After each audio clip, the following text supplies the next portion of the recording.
Elle a profondément marqué la région, la Première Guerre mondiale. Elle a laissé derrière elle des villages en ruine, témoins du passé de la Champagne-Ardenne. Et s'il est encore possible de les voir presque intacts plus de 100 ans après, c'est grâce au travail de ceux qui entretiennent ces ruines. Ce sont des militaires. Sébastien Roch et Isabelle Griffon les ont accompagnés.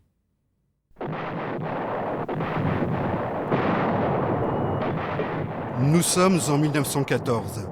La bataille de Champagne fait rage. Les troupes allemandes avancent, les combats intenses se multiplient. Des millions d'obus tombent sur l'actuel camp militaire de Suippes, rayant définitivement de la carte 5 villages de la Marne.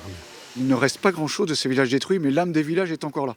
Vous avez les trottoirs, les routes, les marques des maisons, et puis certaines ruines et des monuments. Et donc vous allez pouvoir comprendre ce qu'est la réalité de ces villages à travers ces vestiges.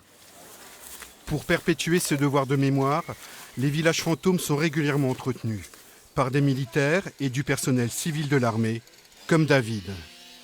Depuis 10 ans, il participe à ces chantiers. Nous le retrouvons à Hurlu, un village qui comptait 88 habitants en 1911. Le sentiment quand on entretient ce genre de village, c'est qu'on participe d'une certaine manière à la continuité de la vie du village. C'est-à-dire qu'aujourd'hui, il n'a jamais été reconstruit et on continue quand même à l'entretenir, à le montrer au public ou aux médias lorsque c'est possible. Donc d'une certaine manière, on continue à faire vivre le village. Il y a une certaine atmosphère parce qu'on arrive, on sent que c'est lourd de passer. Et malgré tout, c'est toujours très calme quand on arrive ici. On est entouré par la nature et il n'y a vraiment rien d'autre, il n'y a pas de passage de public. Donc il y a une atmosphère vraiment particulière. Ouais. Oui, on a le parcours là, qui porte la lettre S. Et sur les ruines de ces villages, les militaires retrouvent parfois des objets du quotidien, comme cette casserole, cet arrosoir ou cette marmite. Ces objets, on les laisse ici. Leur vocation, c'est de se souvenir qu'il y a un peu plus d'un siècle maintenant, des gens vivaient ici. Ils ont vécu, ils ont travaillé, ils ont été chassés de leur maison par les combats, par la guerre.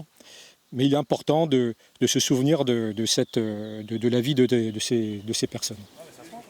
Cette année, 100 militaires ont participé à ces chantiers. Les prochaines visites de ces villages fantômes auront lieu l'année prochaine, toujours dans le cadre de la Journée nationale des blessés de l'armée de terre.